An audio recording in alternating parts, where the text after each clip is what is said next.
跟佛国，中央人民政府今天胜利了。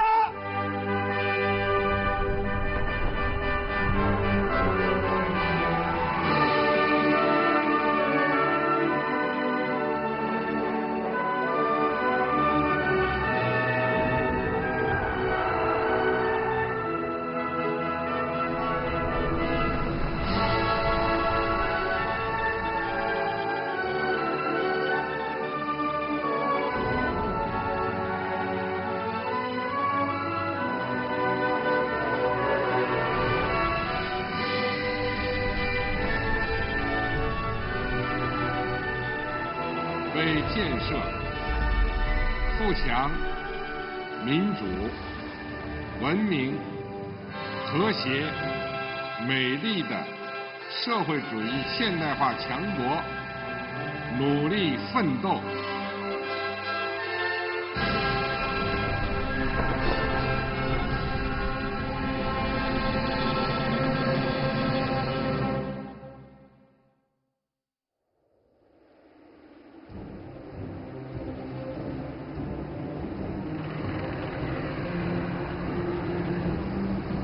Dans l'immense base d'entraînement de Jurire, des poussières de sable sont soulevées et l'on voit de loin des colonnes de fumée. L'entraînement militaire en conditions réelles terminé, les 12 000 officiers et plus de 600 équipements sont alignés pour être passés en revue par le chef des armées.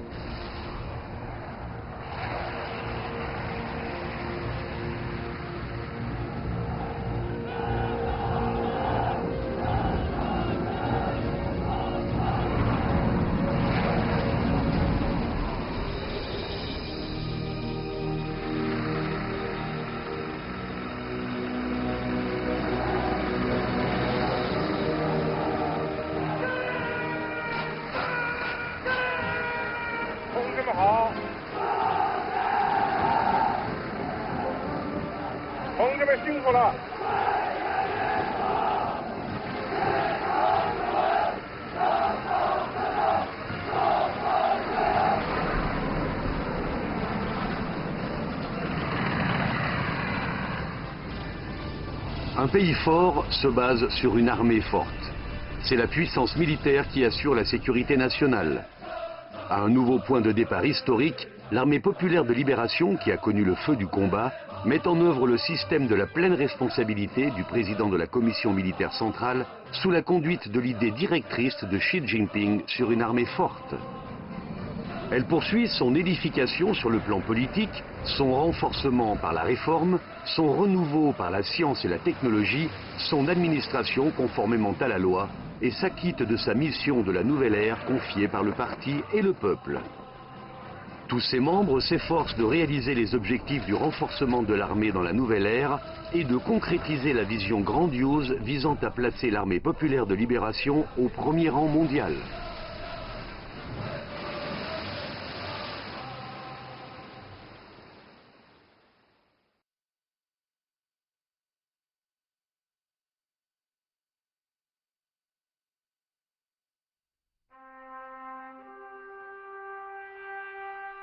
La Chine, entrée dans une nouvelle ère, n'a jamais été aussi proche du grand rêve du renouveau de la nation.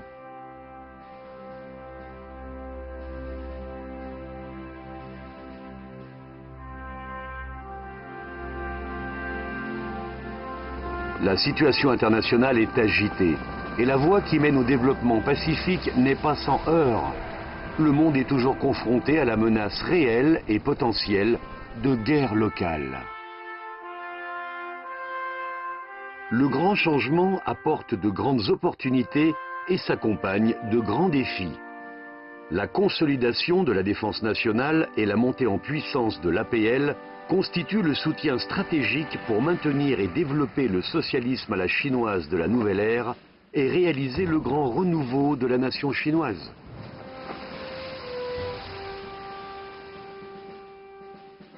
Xi Jinping a dit « Ce à quoi je pense le plus, c'est que lorsque le parti et le peuple en ont besoin, notre armée peut-elle toujours adhérer à la direction absolue du parti? Peut-elle gagner les combats? Et les commandants à tous les niveaux peuvent-ils mener les combats?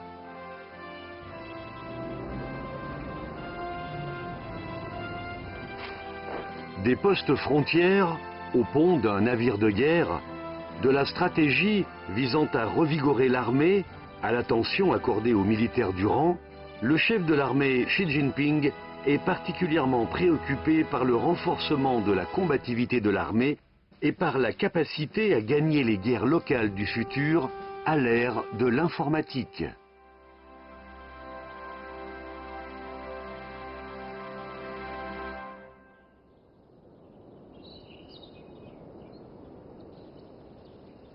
Gutian, dans le Fujian, est un lieu qui mérite d'être retenu dans l'histoire de l'armée populaire de libération. C'est ici que la fameuse réunion de Gutian a défini le principe fondamental et le système de la direction absolue du Parti communiste chinois sur l'armée, la voie de la construction du parti à travers les pensées et l'édification de l'armée sur le plan politique. À l'automne 2014, la conférence sur le travail politique au sein de l'armée se tient à Gutian, un lieu spécialement choisi. Remonter à l'origine, réfléchir à notre point de départ et à la raison de notre départ. 85 ans après, il y a la volonté de faire renaître l'esprit de la conférence de Gutian. Le travail politique de l'armée fournit une garantie politique forte pour la réalisation des objectifs militaires du parti dans la nouvelle ère et est essentiel pour l'édification des forces armées. Cette réunion consiste non seulement à remonter à l'origine et à s'inspirer de l'esprit des anciens, mais aussi à rectifier le style de travail et à réformer de fond en comble. Les enquêtes sur les cas de Guo Boxiong, de Xu Caihou, de Fang Fenghui et de Chang Yang ont été menées et leurs influences nocives éliminées. La micro-corruption et les pratiques malsaines autour des officiers et soldats sont résolument corrigées, ce qui montre la tolérance zéro en termes de corruption et une forte détermination à améliorer le style de travail dans les armées. La brise printanière de la conférence de Gutian sur le travail politique au sein de l'armée a balayé les ténèbres du camp militaire. L'armée populaire de libération reprend son pas d'un nouveau point de départ.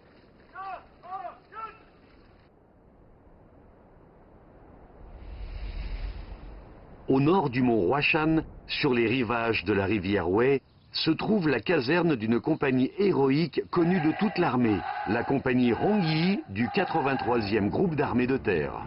Cette unité a participé à l'insurrection de la moisson d'automne sous la direction de Mao Tse-tung.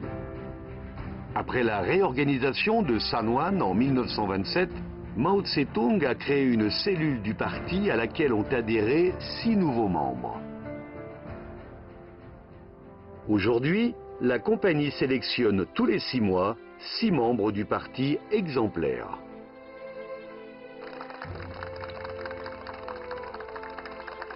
Les membres du parti savent que c'est quand ils sont sélectionnés comme modèles qu'ils ont le privilège d'agir aux avant-postes.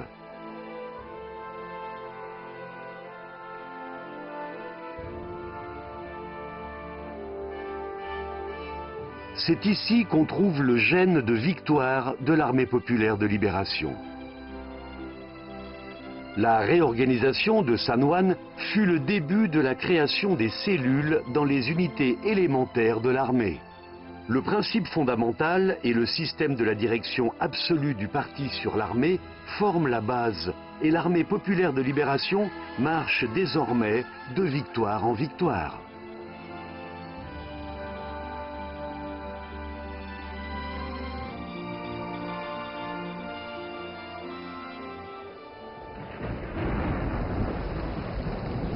Le monde d'aujourd'hui traverse des changements majeurs inédits depuis un siècle. Et la Chine se trouve dans la phase essentielle de la transformation d'un grand pays à un pays puissant. L'APL vit une réforme révolutionnaire. Xi Jinping propose d'inscrire l'approfondissement des réformes de la défense nationale et de l'armée dans les décisions de la 3e session plénière du 18e congrès du PCC et dirige lui-même le groupe en charge de ce travail.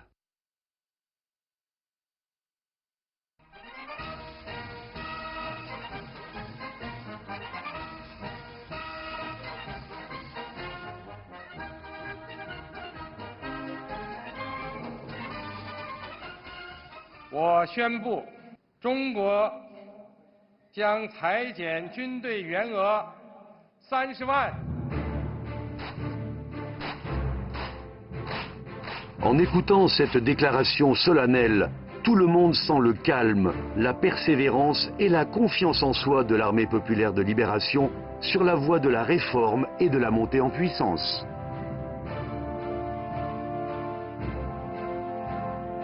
La réforme du système de commandement est la première bataille de cette série de réformes. En un mois à peine sont établis le commandement général des forces terrestres, les forces des fusées, les forces d'appui stratégique, ainsi que 15 services fonctionnels de la Commission militaire centrale. 7 régions militaires sont remplacées par 5 théâtres d'opération et le système de commandement conjoint à 2 niveaux prend forme.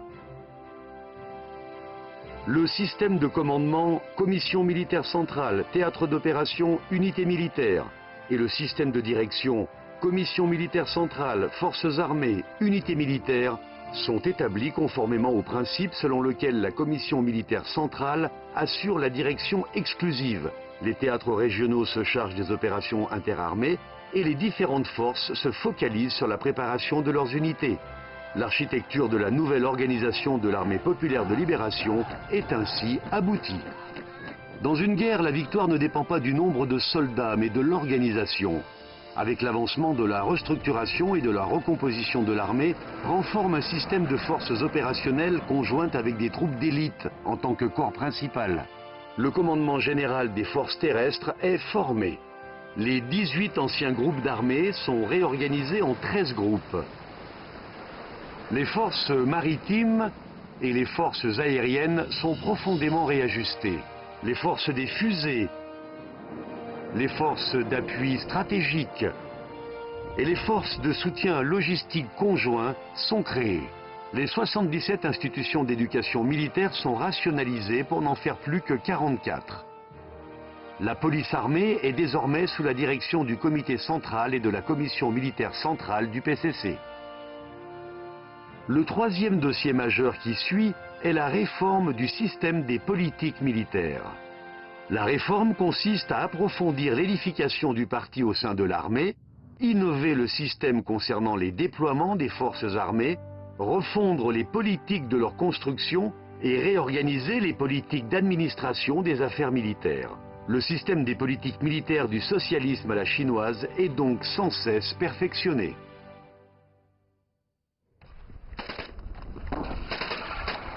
La réforme sait faire peau neuve avec une détermination à toute épreuve.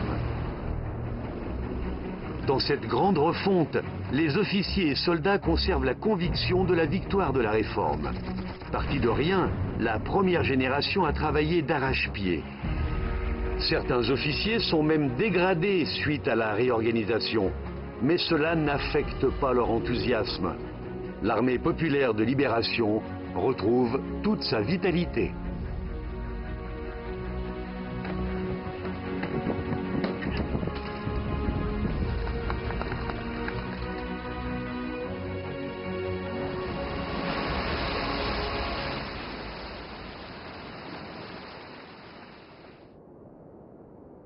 Voici la marine nouvellement créée.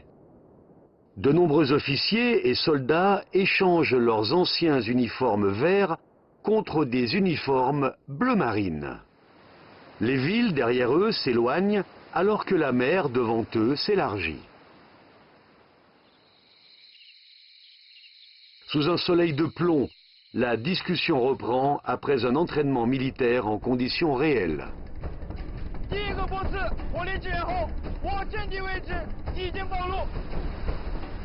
Étant capable de mener des combats sur terre, sur mer et sous l'eau, la marine est surnommée l'épée amphibie.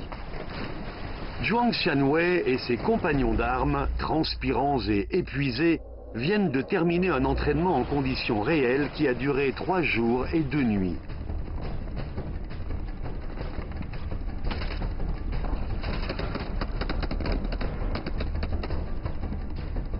Cependant, ils ont encore beaucoup à dire concernant les détails du débarquement rapide, de la défense sur des îles et des opérations dans la jungle.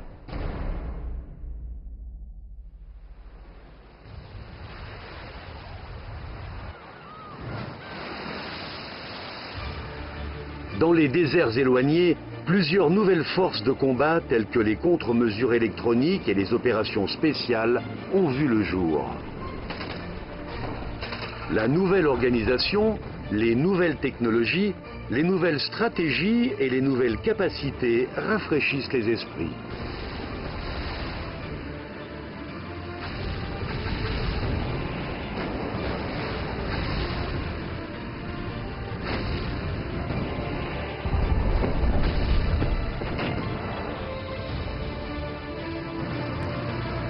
Voici des chiffres qui n'ont jamais figuré dans l'histoire de l'armée chinoise. La part des forces terrestres sur l'ensemble de l'armée est tombée au-dessous de 50%. Le nombre des membres actifs des institutions non combattantes a été réduit de presque la moitié et le nombre d'officiers a diminué de 30%. Voici des termes qui n'ont jamais existé dans l'histoire de l'armée chinoise. Brigade composée, brigade d'assaut aérien, formation de porte-avions, force des parachutistes, force des fusées, force d'appui stratégique, force de soutien logistique conjoint. Suivant l'idée directrice de Xi Jinping sur une armée forte, l'armée populaire de libération forge son avenir grâce à la réforme et à l'innovation. Plus de 1000 jours et nuits se sont écoulés. Ce qu'on appelle la réforme militaire la plus radicale de l'histoire a réajusté de façon systématique et révolutionnaire l'organisation, la répartition des forces armées et les politiques en la matière. L'armée populaire de libération est désormais dotée d'un nouveau système, d'une nouvelle structure, d'un nouveau style et d'une nouvelle image.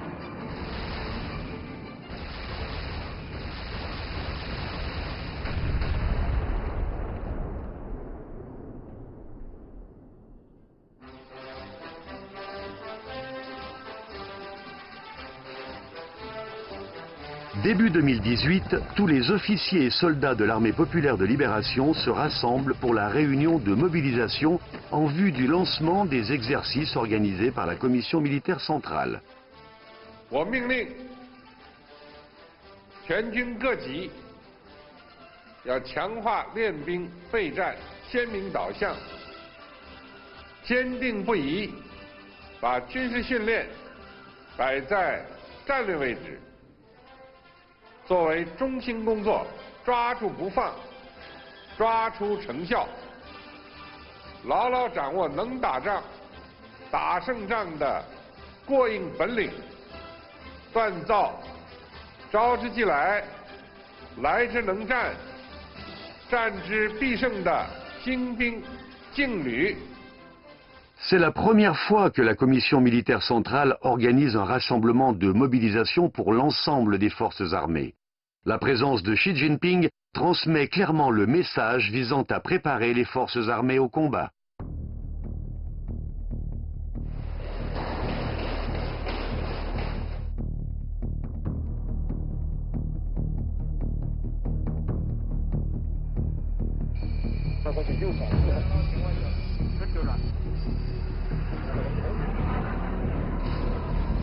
Hao Jingwen, commandant adjoint d'une base de l'armée de l'air, porte le plus grand titre honorifique de l'armée de l'air chinoise, le casque d'or. En 2017, il était commandant d'une brigade d'aviation de l'armée de l'air dans le théâtre d'opérations militaires de l'Est. Il a dirigé son équipe pour le premier survol du détroit de Tsushima. Cette mission sur haute mer leur a fait comprendre qu'ils n'étaient pas tout à fait prêts pour le combat réel et a éveillé leur détermination à se rattraper. Dès le début de l'entraînement, en 2018, sa brigade intègre des matières difficiles comme le combat aérien et l'assaut au sol. Au cours de plus de 20 ans de carrière de pilote, Hao Jingwen a vécu 3 fois la mise à jour des équipements. Mais pour lui, il est plus difficile de modifier le mode de pensée que de piloter des chasseurs de plus en plus sophistiqués. Cette fois, Hao Jingwen affronte dans les airs un jeune pilote né dans les années 80. Au cours d'un combat aérien, le jeune pilote Tang Shuyao a été ciblé 4 fois par son commandant de brigade, ce qui signifie qu'il aurait été abattu 4 fois en combat réel. On ne connaît ses défauts que lorsqu'on affronte les plus doués. C'est l'entraînement aux conditions réelles qui peut former les vrais soldats. Lors de l'assaut au sol, Tang Shuyao a audacieusement essayé les actions tactiques de vol comme l'entrée rapide, la frappe rapide et le désengagement rapide. Il s'est démarqué plusieurs fois lors d'entraînements aériens aux combats réels similaires. En avril 2018, lors du concours Boomerang d'Or 2018 organisé par les forces aériennes chinoises, Tang Shuyao devient le plus jeune porteur de ce titre honorifique.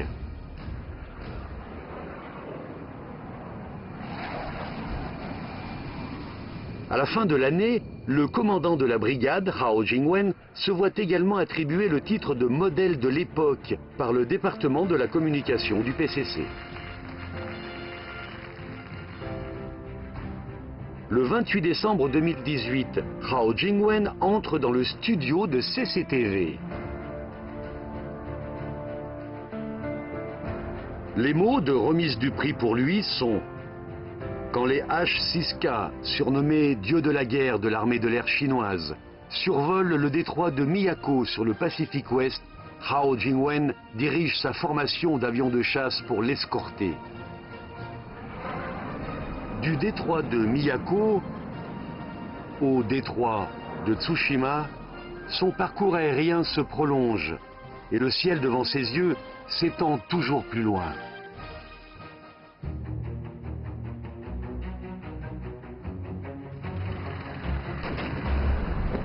Les navires de guerre battent les vagues. Les avions de chasse s'envolent dans le ciel. L'entraînement au combat réel sert à former une armée victorieuse, pleine de confiance, de conviction, de discipline et de responsabilité, ainsi que des soldats avisés, compétents, courageux et vertueux de la nouvelle ère.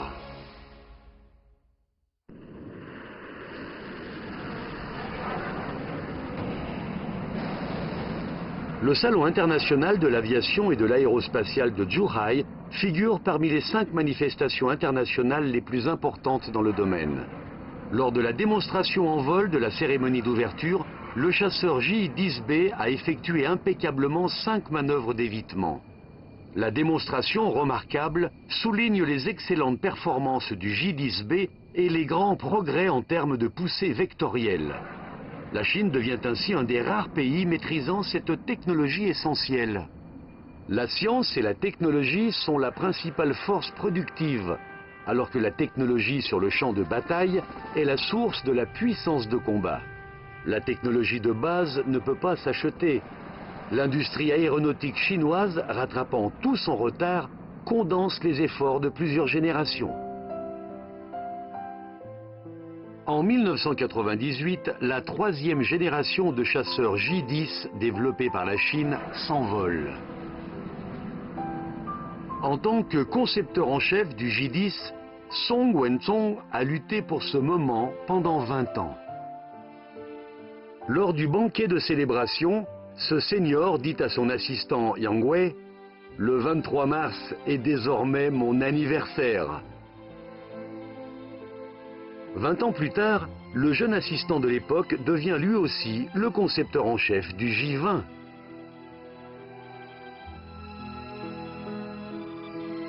Aujourd'hui, les troupes dotées de ce nouveau type de chasseurs furtifs conçus par les Chinois volent dans le ciel.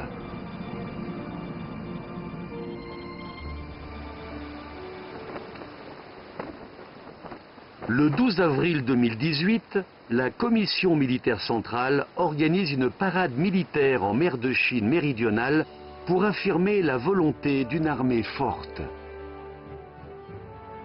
Le président Xi Jinping passe en revue la flotte de la marine chinoise composée de 48 navires, 76 avions et plus de 10 000 soldats. Ces dernières années, les gens parlent de raviolis jetés dans l'eau bouillante pour illustrer le nombre croissant de nouveaux navires de guerre. Les gros destroyers, les sous-marins de nouvelle génération, les nouvelles frégates, les navires de débarquement de chars, les navires de débarquements amphibies, les navires de ravitaillements intégrés et les navires de tests intégrés rejoignent successivement la chaîne de combat. Le 26 avril 2017, le premier porte-avions fabriqué en Chine est officiellement lancé pour son premier voyage d'essai.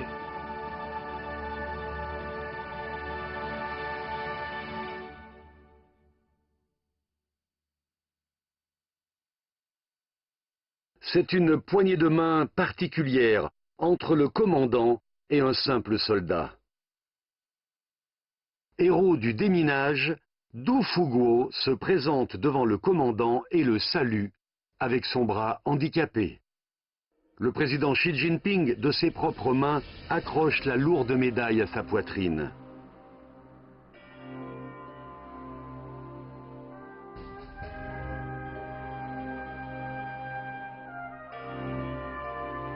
En octobre 2018, Du Fuguo, lors d'une mission de déminage avec son équipe, est tombé sur une grenade. Il a immédiatement fait reculer son compagnon d'armes pour s'en occuper tout seul. Au moment de la déflagration, il s'est retourné instinctivement vers son coéquipier pour le protéger de l'onde de choc et des éclats d'obus. Son compagnon a été sauvé, mais lui a perdu ses mains et ses yeux.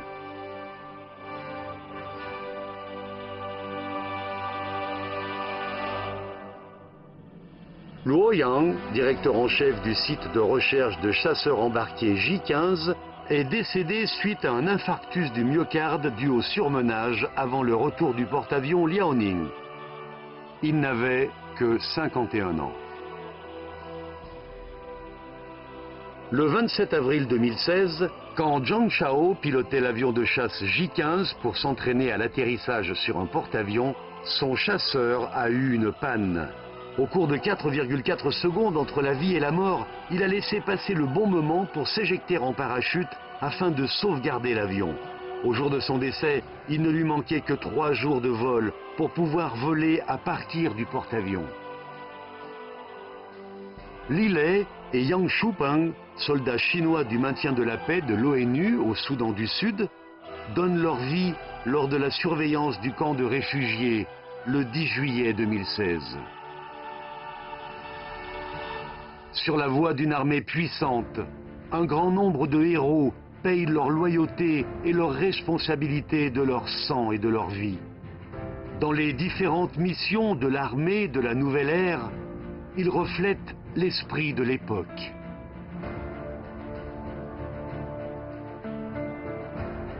Aujourd'hui, il existe une maxime très populaire en Chine. Nous ne vivons pas dans une ère de paix, nous ne vivons que dans un pays en paix.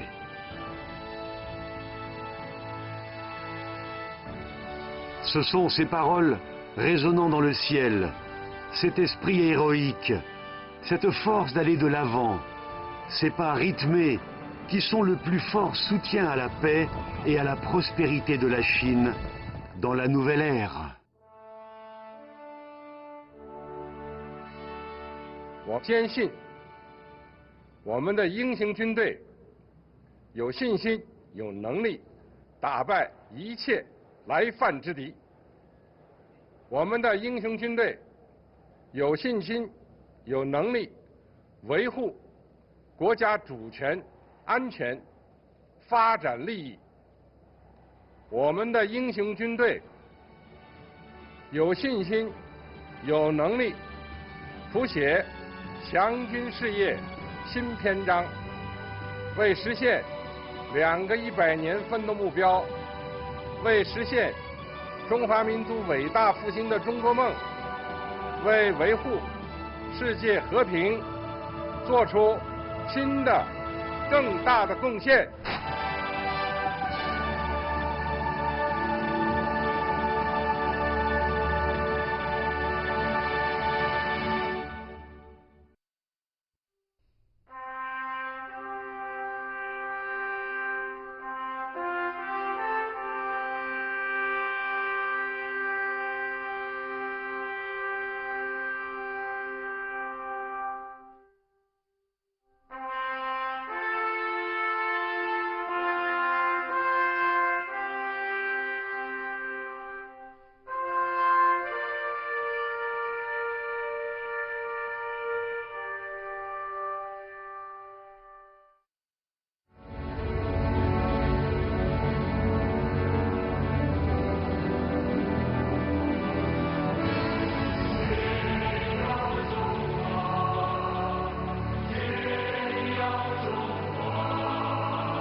的雪。